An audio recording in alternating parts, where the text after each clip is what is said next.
எப்படியும் படித்து விட வேண்டும் என்று 3 நாளைக்கு முன்னால் இந்த புத்தகத்தை வாங்கின உடனே படிக்க ஆரம்பித்தேன்.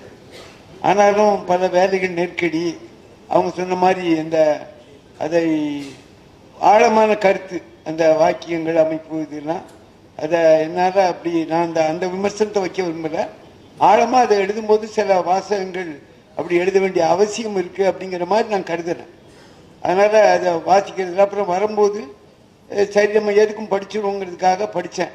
ஆனால் முழுக்க படித்து முடிக்கலை. அதனால் தொடக்கத்தில் ஒரு 50-60 பக்கம், சரி கடைசியில் ஒரு 60 பக்கம் அப்படின்னு பார்த்துட்டு அப்படி வந்துட்டோம். இப்போ அந்த நூலை பற்றி எனக்கு 15 நிமிஷம் கொடுத்துருக்காங்க. நான் 15 நிமிஷம்லாம் பேச போகிறது இல்லை. அப்படிங்களா? இந்த நூலை பற்றி விமர்சனம் பேசுறதுக்கு விரிவாக ஆட்கள் இருக்காங்க. இருந்தாலும் நான் அது தொடர்பாக சுருக்கமாக, நீங்கள் எல்லாம் நான் விரிவாக சொல்ல வேண்டியதில்லை, அங்கங்கே நீங்களே இது பண்ணிக்கிறீங்க. முதல்ல இந்த நூல் அறிவிட்டலும் அறிவூட்டலும்ங்கிற அந்த சொல்லாட்சி எனக்கு ரொம்ப பிடிச்சிருந்தது கல்வியில். முதல்ல ஒரு நூல்னு எடுத்தா அந்த தலைப்பு பார்க்கும்போது இது வரைக்கும் பழக்கமாக நம்ம பார்க்குற புத்தகத்திலிருந்து வித்தியாசமாக இருந்தது. அந்த அடிப்படையில் அந்த தலைப்புக்காக நான் முதல்ல பாராட்டுறேன். அதுக்கப்புறம் பஸ்ஸில் வரும்போது நினச்சேன் ஏதாவது ஒன்று சொல்லணுமே, பின்னால் எண்ணிக்கிட்டே வந்தேன் எத்தனை குறிப்புகள் கொடுத்துருக்காரு அப்படின்னு. பார்த்தா ஆங்கிலத்தில், அதாவது எண்ணி பார்த்தாங்க 192 ரெஃபரன்ஸ், சரிதானா? 192. தமிழில் 51 இது குறிப்புகள் கொடுத்துருக்காரு. இவ்வளவு இதுகளையும் செய்திகளையும் சேகரித்து தான் அவர் இந்த நூலை அவர் மற்றவங்க சொன்னாங்க ஒரு கடுமையான உழைப்பு அதில் இருக்குது அப்படிங்கிறது. அதுக்கப்புறம் இவரை பற்றி பேசும்போது கல்வியை தேடி சொல்லி 2000 ஒரு நூல் வெளியிட்டார். அதில் தேசியவாத கல்விக்கு எதிராக சமுதாய உந்துவிசை கல்வி என்ற அந்த தலைப்பில் அந்த நூலை எழுதியிருந்தார். நான் அந்த நிகழ்ச்சிக்கு வந்திருந்தேன். அது தமிழ்நாடு முற்போக்கு எழுத்தாளர் சங்கம் சார்பாக நடத்துன்னு நினைக்கிறேன், சரிதானா? அதில் தான் அந்த நிகழ்ச்சிக்கு வந்திருந்தேன். எனக்கு அந்த கருத்து ரொம்ப பிடிச்சிருந்தது. ஒரு தேசியவாத கல்வி, தேசிய கல்வி, தேசிய கல்வின்னு சொல்லி, ஆனால் அறிவு இங்கே அங்கே சமுதாய நிறைய சமூகங்கள் இருக்குங்க. அந்த சமூகங்களில் அங்கே கல்வி இருக்குது. இப்போ மருத்துவம்னு எடுத்துக்கிட்டிங்கன்னு வச்சுங்க, இங்கே சித்த மருத்துவம் இருக்குது. கர்நாடகாவுக்கு போனால் அங்கே ஒரு மருத்துவம் இருக்கும். அங்கே போனால் அங்கே அந்தந்த சமுதாயத்துக்குள்ளே நிறைய அறிவு இருக்குது. பாரம்பரியமாக இவ்வளவு நாள் அந்த சமூகம் வந்திருக்குல்ல, அவங்ககிட்ட அந்த அறிவு இருக்குல்ல. நீ அதெல்லாம் விட்டுக்கிட்டு தேசிய கல்வி அப்படின்னு சொல்லி வெளியிருந்து ஒன்றை கொண்டு இப்படி கொண்டு திணிக்கிறதுக்கு பதிலாக இங்கே உள்ள அந்த சமுதாய கல்விகள் எல்லாம் உள்வாங்கி எடுத்து ஒரு கல்வியாக வர வேண்டும் என்ற அந்த தலைப்பு, அந்த தேசியவாத கல்வி எதிர் சமுதாய உந்துவிசை கல்வி என்ற புதிய அணுகுமுறையை முதல்ல வச்சது எனக்கு ரொம்ப பிடிச்சிருந்தது. அதுதான் இப்போ அதே தான் உங்க திரும்பியும் இந்த இதில் இந்த நூலில் சொல்றாரு. நான் அந்த இதில் அதுக்கப்புறம் இந்த மக்கள் கல்வி கூட்டு இயக்கம் சார்பாக நம்ம பல இதுகளை ஒவ்வொரு கருத்துக்களை சொல்லும்போது அந்த இந்த நம்ம தமிழகத்தில் இந்த கல்வி நிலையெல்லாம் பற்றி சொன்னாங்க. இன்னைக்கு தமிழகத்தில் இப்போ நான்லாம் நிரந்தரமான பணியில் இருந்ததுனால தான் நிறைய பணிகளை செய்ய முடிஞ்சது.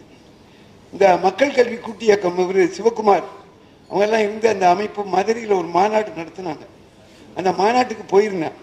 தமிழகத்தில் உள்ள ஆசிரியர்கள் பாதி பேருக்கு மேல கொத்தடிமையா இருக்காங்க, குறைஞ்ச சம்பளம்.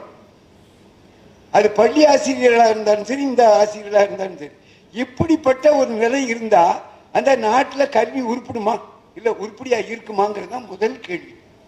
ஆசிரியர்கள் இன்னைக்கு அவ்வளவு மோசமான நிலையில் இருக்காங்க. இப்போ அரசாங்கம் இவங்களுடைய பிரச்சனையை பற்றி பேசுறதுக்கோ இதுக்கோ எந்த கட்சிகளுமோ யாருமே அவ்வளவு அக்கறை எடுத்துக்கொள்வதில்லை. அப்போ இந்த இந்த இந்த கிட்டத்தட்ட இந்த மாதிரியான உடனடி கோரிக்கைகள் தான் இருக்கு. நம்ம அதில் இது பண்ணணும். அதுக்கப்புறம் இந்த கல்வி தொடர்பாக இதில் இந்த உரையாடல்னு சொன்னாங்க, எனக்கு ரொம்ப பிடிச்சிருந்தது. நம்ம கருத்து வேறுபாடுகள் இருந்து நான் ஜனநாயக ரீதியாக ஒருத்தரோட ஒருத்தர் இயல்பாக உரையாடணும். அந்த அடிப்படையில் நான் ஒரு கருத்து நான் சொல்ல விரும்புகிறேன். அதை வேற எதுவும் மாதிரி எடுத்துக்க வேண்டியதில்லை. நீதிபதி சந்துரு அவர்கள் எழுதிய அந்த அவர் ஒரு நூல் தமிழக அரசு இந்த நாங்குநேரி சம்பவத்தை ஒட்டி ஒரு குழு போட்டு அவர் ஒரு அறிக்கை வெளியிட்டார். அந்த தமிழக அரசு அந்த அறிக்கையை வாங்கினாங்களே ஒழிய அதை வெளியிடலை. அதுக்கப்புறம் ஒன்று வந்த உடனே நிறைய அமைப்புகள் அதுக்கு எதிராக அந்த அதை வச்சு ஒரு ஜியோ போடும்போது எதிராக வந்தாங்க. அதுக்கப்புறம் அதை அப்படியே இது பண்ணிட்டாங்க. அதுக்கப்புறம் அவரே அந்த நூலை வெளியிட்டார். அந்த நூலை பற்றி இதில் ஒரு விமர்சனம் வருது. பட் என்னுடைய கருத்து என்னன்னா, இவருடைய இந்த கல்விக் கொள்கை ஒரு நீண்டகால கல்வியில நீண்டகால கோரிக்கை, உடனடி கோரிக்கைன்னு இருக்கு நமக்கு எப்பவுமே. அப்போ நீண்டகால கோரிக்கைங்கிற அடிப்படையில் இது ஒரு கல்விக் கொள்கை, ஒரு நீண்டகால அடிப்படையில் இந்த கல்விக் கொள்கை இருக்கு. இதன் ஊடாக நாங்குநேரி சம்பவம் மாதிரி சில சம்பவம் நடக்கும்போது அதுக்காக உடனடியாக ஒரு தீர்வு செய்ய வேண்டியிருக்கு. இப்போ நம்ம ஒரு சமுதாயத்தில் எல்லாமே சமத்துவம் இதெல்லாம் இருந்தா எதுவுமே தீண்டாமை எதுவுமே இருக்காது. அப்போ அது வரைக்கும் நம்ம சும்மா இருக்க முடியாது.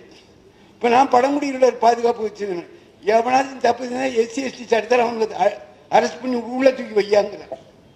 அது எனக்கான உடனடி கோரிக்கை. அதே மாதிரி கல்வி சார்ந்து சில உடனடி கோரிக்கைகள் வருது. அந்த அடிப்படையில் நான் அந்த நூலை தயவு செஞ்ச அரசாங்கம் வெளியிடலை. நீங்க எல்லாரும் அந்த நூலை வாங்கி படிக்கணும். அவரே அதுக்கப்புறம் அதை வெளியிட்டிருக்காரு. அப்படி வெளியிட்டிருக்கனால கட்டாயம் நீங்க எல்லாத்தையும் அதை வாங்கி பார்த்து நம்ம இதுதானே அதுல என்ன நிறை குறைகள் இருக்கு அப்படிங்கிறத நம்ம சொல்லலாம். அதே மாதிரி இந்த நூல்லையும் நீங்க வாசிக்கும் போது அதெல்லாம் நம்ம பார்க்கணும் அப்படிங்கிறது ஒரு கருத்து. அதுக்கப்புறம் தாய்மொழி கல்வி. என்னைய பொறுத்த அளவுல கல்வியில முதன்மையான பிரச்சனை இங்க மட்டும் இல்ல, இந்தியா முழுக்கவே என்னன்னா பயிற்று மொழி பிரச்சனை தான். இன்னைக்கு வண்டியில வந்துகிட்டு இருந்தேன், இவர் தான் சொன்னாரு. நான் கொஞ்சம் திருநெல்வேலிக்காரன். இந்த திருநெல்வேலிக்காரர் சொன்னாங்க, திருநெல்வேலிக்காரனுக்கு உள்ள கஞ்சத்தனம் உண்டு எனக்கு. சரி, அவர் வண்டியில ஓசியில் வந்துடலாம் தலைவர் வண்டியிலன்னா, அவரு நீங்க மாம்பழத்தில் இறங்கி லெப்ட்ல இறங்கி அந்த பக்கம் வந்து ஒரு ஆட்டோவை பிடிங்க. ஏன் அவர் வண்டியில ஓசியில் போயிடலாம்னா அந்த ஆட்டோவில் சரி ஒரு ஆட்டோ 130 ரூபா சொன்னாரு. சரி கொடுத்துட்டு வந்துட்டோம், நேரத்துக்கு வந்துடணும். அந்த ஆட்டோ டிரைவர்கிட்ட பேசிட்டு வந்தேன். உங்க பிள்ளை படிக்குதா? படிக்குது. எங்க படிக்குது? அசோக் நகர்ல அரசு பள்ளியில் தான் படிக்குது. எந்த மீடியத்தில் படிக்குது? இங்கிலீஷ் மீடியத்தில் படிக்குது.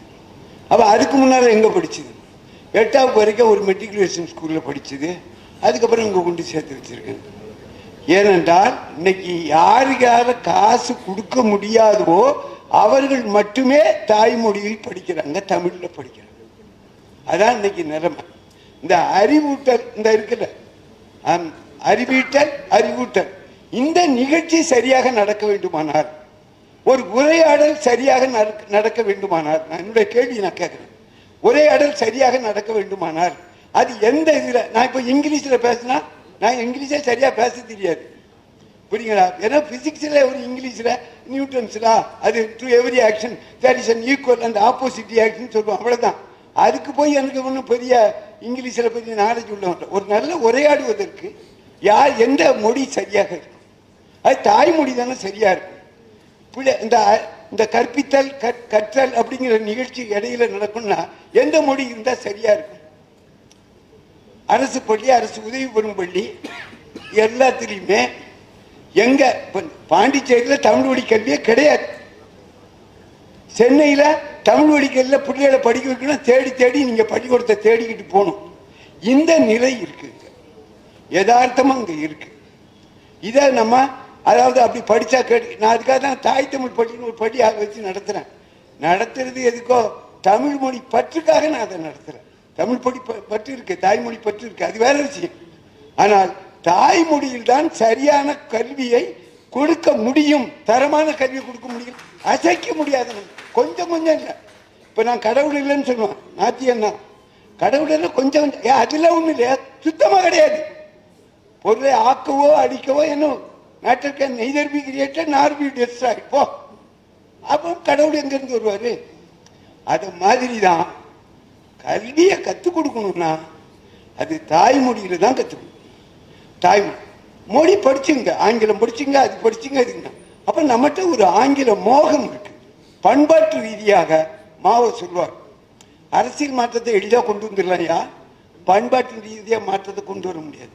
எனக்கு டாக்டர் எனக்கு காய்ச்சல் வந்துட்டு கடவுளை நம்பிட்டு நான் ஊசி போடாம நாங்க இல்லை, டாக்டர்கிட்ட ஓடுறேன் நான்.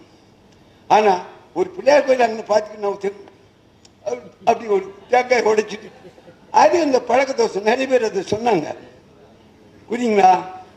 அப்போ இந்த மாற்றங்களை நம்ம எப்படி கொண்டு வர போறோம்?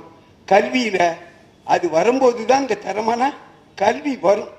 அப்படிங்கிறதுல நம்ம அதை நோக்கி நம்ம இந்த இதில் அது தொடர்பு நம்ம விரிவாக விவாதிச்சிருக்கணும் அப்படிங்கிறது என்னுடைய கருத்து இந்த புத்தகத்தில். ஆனால் இடையில எங்கே விசாரிச்சுக்கல. ஆனால் இவர் சொல்லுகிற அந்த இது வந்து இன்னொரு இடத்துல கூட சொல்றார், கற்பித்தல் வந்து நான் கற்றுக் கொடுக்கிறவனுக்கு அப்படியே மனப்பாடம் பண்ணிருக்கிற அவன் சுயமா சிந்திச்ச அந்த வார்த்தைகளை நல்லா போட்டிருக்காரு. ஆற்றல், சிந்தனை ஆற்றல், அதை திறன் வளர்த்து அவன் கற்கிறான், அவன் கற்பிக்கிறது மாதிரி அவனே அறிகிற அளவுக்கு. இப்ப மனப்பாடம் பண்ணி சொல்றது இல்லை.